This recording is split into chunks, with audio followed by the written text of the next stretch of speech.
Hello students, आज हम पढ़ने वाले हैं क्लास 9th वृत्त यानी सर्कल्स का भाग 2। इससे पहले वाले भाग में हमने केंद्र, त्रिज्या, व्यास और जीवा के बारे में हमने पढ़ा था। उसी को आगे कंटिन्यू करके आज हम शुरू कर रहे हैं कि आज हम पढ़ेंगे चाप। चाप क्या होती है, त्रिज्या खंड क्या होती है, वृत्त खंड क्या होता है और जीवा द्वारा एक बिंदु पर आंतरिक कोण जो बनाए जाते हैं वो क्या होते हैं, इसके बारे में हम आज पढ़ेंगे। ठीक है, शुरू करते हैं हमारे आज का पहला टॉपिक जो कि है चाप, जिसको हम आर्क भी बोलते हैं। चाप यानी आर्क। चाप एक वह वृत्त या किसी अन्य वक्र मतलब कि कोई भी कर्व का एक हिस्सा होता है जो दो बिंदुओं के बीच होता है। दो बिंदुओं के बीच का हिस्सा, लेकिन कौन सा हिस्सा? परिधि वाला हिस्सा। परिधि वाला हिस्सा मतलब परिधि क्या बताया था मैंने? परिधि मैंने बताया था कि किसी भी वृत्त की जो बाउंड्री होती है वो हमारे पास परिधि होती है। जैसे कि किसी वर्ग या आयत या किसी भी हमारे पास आकृति का जो परिमाप होता है, परिमाप मतलब कि बाउंड्री होती है ना। तो ऐसे ही इसका भी परिमाप, इसके परिमाप को हम क्या बोलेंगे? परिधि बोलेंगे। वृत्त के परिमाप को परिधि बोला जाता है। ठीक है, परिधि इस तरीके से।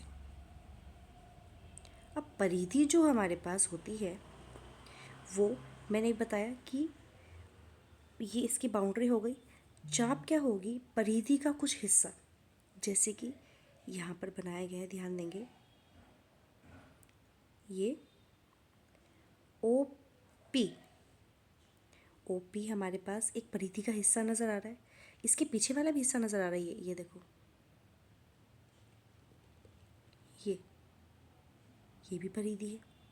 रैंडम कोई भी हम ले सकते हैं। मान लो कि जैसे कि यहाँ से लेके यहाँ तक ये M है, ये N है और मैंने ये वाला हिस्सा, ये भी परिधि ही है, सॉरी ये भी चाप ही है। ठीक है, तो ये हमारे पास क्या होती है? कोई भी परिधि का हिस्सा जो होता है उसको हम चाप बोलते हैं। ठीक है, जैसे यहाँ पे OP है। अब OP के ऊपर मैंने ये L लिखा हुआ है। L से ये जो नोट करते हैं इसको, क्योंकि इसको इंग्लिश में बोला जाता है length of arc. Length of arc, इसीलिए हमने इसको L से नोट किया है। ठीक है, जो ये चाप होती है, अब ये चाप इस तरफ भी है, मतलब कि ऊपर की तरफ भी है और नीचे की तरफ भी है ना। इस नीचे की तरफ भी है। अगर मैं इसको दूसरे कलर से नोट कर दूँ तो ये वाली हमारे पास ये भी चाप ही है।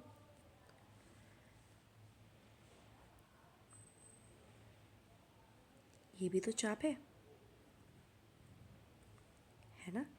लेकिन हमारे पास एक छोटी चाप है, एक बड़ी चाप है। इसको हम कैसे दर्शाएंगे? जो छोटी वाली जो चाप होती है इसको बोलेंगे माइनर, मतलब कि लघु। जो बड़ी वाली चाप है इसको बोलेंगे मेजर, मतलब कि दीर्घ। तो मतलब माइनर आर्क मतलब कि लघु चाप, मेजर आर्क मतलब कि दीर्घ चाप। इतना समझ में आया? क्यों हमारे पास क्या है? केंद्र है, और OP और QO और QP हमारे पास क्या है? त्रिज्या है, जिसको हम R से नोट कर सकते हैं। इसका जो ये हिस्सा बना है ये हमारे पास क्या है? चाप है। ठीक है, किसी भी परिधि का हिस्सा, कोई भी हिस्सा, ठीक है, उसको हम चाप बोलते हैं। अब चाप जरूरी नहीं है कि वृत्त में बनता है, किसी में बन सकता है। कोई भी हिस्सा में अगर मैं कोई भी आकृति बना दे रही हूँ इस तरीके से और ऐसे बना दिया मैंने, तो ये जो हिस्सा है नीचे का, ये भी, जिसको भी हम चाप बोल सकते हैं। अगर मैं इसकी लेंथ निकाल रही हूँ, इसकी लंबाई निकाल रही हूँ अगर मैं, तो इसको भी हम चाप ही बोलेंगे, लेकिन सिर्फ लंबाई को।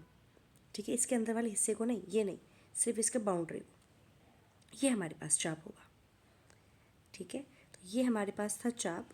इसके नेक्स्ट हमारे पास है त्रिज्या खंड। त्रिज्या खंड क्या होता है? त्रिज्या खंड एक वृत्त का वह भाग है जो वृत्त की दो त्रिज्याओं और उस पर बने चाप वृत्त की परिधि का एक भाग से घिरा होता है। मतलब जैसे कि यहाँ हमारे पास क्या है, ओ ए एक त्रिज्या है, ओ बी भी एक त्रिज्या है। त्रिज्या से निकाल के उसके खंड कर दिए जाए, वो हमारे पास क्या है, त्रिज्या खंड।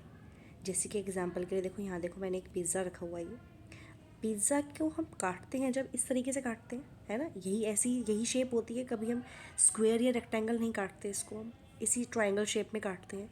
तो ये जो ट्रायंगल शेप जो निकल गया, ये ट्रायंगल नहीं है, क्योंकि ट्रायंगल तो ऐसा होता है।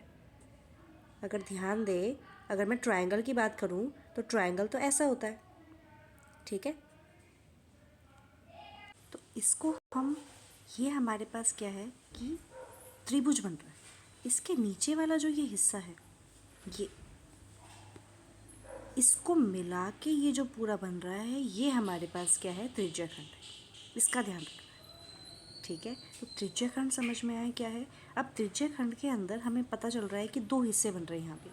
कौन कौन से दो हिस्से, एक तो इस तरफ बन रहा है और एक इसी के पीछे की तरफ एक हिस्सा बन रहा है, ये वाला।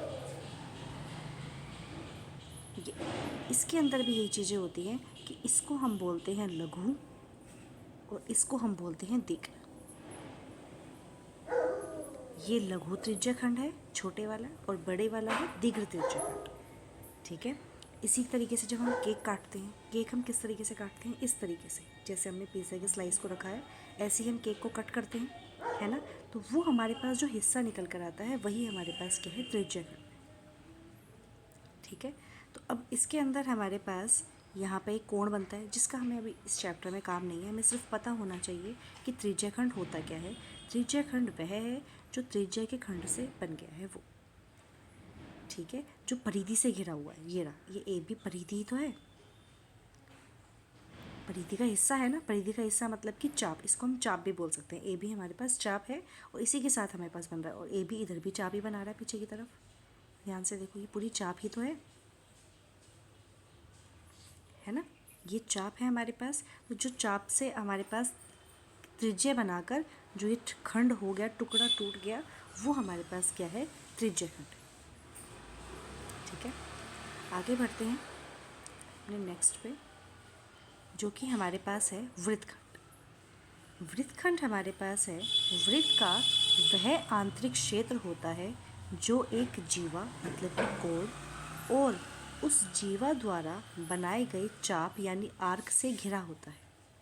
जब कोई जीवा वृत्त के दो भागों में विभाजित करती है, वृत्त को दो भागों में विभाजित करती है, तो प्रत्येक भाग एक वृत्तखंड कहलाता है, जिसमें से एक छोटा लघु और दूसरा बड़ा जो है वो दीर्घ होता है। पता चल रहा है कि ये हमारे पास क्या है, वृत्त है।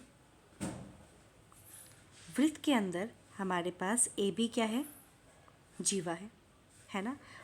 ये इस तरफ ए बी जीवा है, जो कि एक रेखा बनाई गई है। अगर मैं इस तरफ की बात करूँ तो ये ए बी क्या है, ये चाप है। ये ए बी हमारे पास चाप है और ये हमारे पास जीवा है। चाप और जीवा के जो बीच की दूरी है, सॉरी, बीच में जो ये हमारे पास ये है, ये हमारे पास क्या है, ये हमारे पास है वृत्तखंड, जो कि चाप और जीवा के बीचों बीच का एक क्षेत्रफल हम कह सकते हैं, एरिया हम कह सकते हैं। ये हमारे पास वृत्तखंड कहलाता है। तो यहाँ भी चाप ही है एक तरह से, ए बी भी। अगर मैं बात करूँ तो ये ए बी भी तो चाप ही है इस तरफ वाली, और ये भी जीवा और इसके बीच में क्या बना रहा है, यहाँ पर, यहाँ भी हमारे पास क्या बना रहा है, ये वृत्तखंड बना रहा है। तो ये भी वृत्तखंड हुआ और ये भी वृत्तखंड हुआ। बस फ़र्क ये हुआ कि ये हमारे पास लघु मतलब कि छोटा, और ये हमारे पास दीर्घ मतलब कि बड़ा। लघु मतलब छोटा और दीर्घ मतलब कि बड़ा हमारे पास क्या हो गया, वृत्तखंड हो गया, ठीक है। तो मतलब इसमें क्या है कि जीवा और चाप के बीच में जो जो हमारे पास क्षेत्रफल आ रहा है, उसको हम वृत्तखंड बोलते हैं, ठीक है। आगे बढ़ते हैं हमारे नेक्स्ट टॉपिक पे, जो कि है जीवा द्वारा एक बिंदु पर आंतरित कोण, जो कि सबसे इम्पोर्टेंट है इस चैप्टर के लिए, कि जीवा द्वारा एक बिंदु पर आंतरित कोण वह कोण है जो किसी जीवा के अंत बिंदुओं को वृत्त की परिधि पर या केंद्र पर स्थित किसी अन्य बिंदु से मिलाने वाली रेखाखंडों द्वारा बनाया जाता है। ठीक है, कैसे मतलब ध्यान देंगे कि इस आकृति के अंदर हमें बहुत सारी चीज़ें नज़र आ रही हैं। उसको हम पहले थोड़ा सा अलग लिख लेते हैं, क्या क्या हमें नज़र आ रहा है। हमें जीवा नज़र आ रही है बहुत सारी। कौन कौन सी जीवाएँ नज़र आ रही है? ए बी भी एक जीवा है, ए सी भी एक जीवा है, बी सी भी एक जीवा है, और ए डी भी एक जीवा है, बी डी भी जीवा है। ये सारी जीवाएँ नज़र आ रही है। और हमें त्रिज्या नज़र आ रहा है। कौन कौन से त्रिज्या? ए ओ एक त्रिज्या है, बी ओ एक त्रिज्या है, ये हमें नज़र आ रहा है। इतनी सारी रेखाएं हमें नज़र आ रही है, जिसमें से दो ही चीज़ें हैं, कुछ जीवा है और कुछ त्रिज्या है। ठीक है, अब इसके अंदर आंतरिक कोण का मतलब क्या है, यहाँ पे ध्यान देंगे कि ए भी एक जीवा है, और यहाँ से अगर मैं बात करूँ तो ये क्या है, एक चाप है ना। इस ए बी जीवा से केंद्र पर भी कोण बन रहा है ना। इस चाप पर भी कोण बन रहा है। इसके बारे में हम इस चैप्टर में पढ़ेंगे कि ये है क्या, इनके बीच में रिलेशन क्या है। ठीक है, दूसरा, इसी कोण से हमारे पास यहाँ भी मतलब कि केंद्र पे कोण बन रहा है, लेकिन उसी से ही हमारे पास उसी चाप से, किस चाप से, इस ए बी चाप से केंद्र पर भी कोण, परिधि पर भी कोण बन रहा है ना। ये हमारे पास कोण देखो कितने सारे बन रहे हैं हमारे पास। और कोण की अगर मैं बात करूँ तो कोण एक यहाँ भी बन रहा है, प्रतिच्छेदी कोण। ए ओ बी केंद्र पर एक प्रतिच्छेदी कोण भी बन रहा है।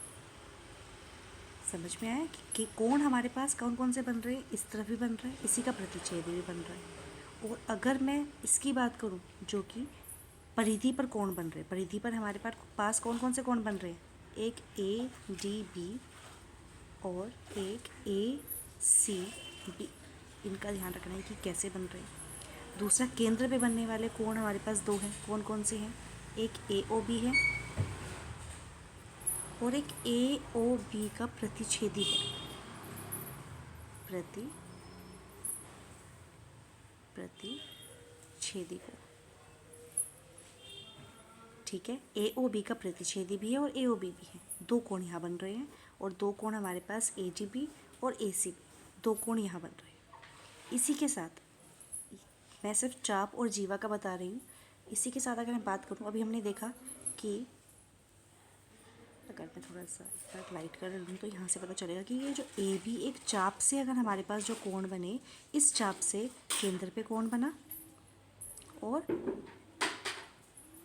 वृत्त की परिधि पर कोण बना।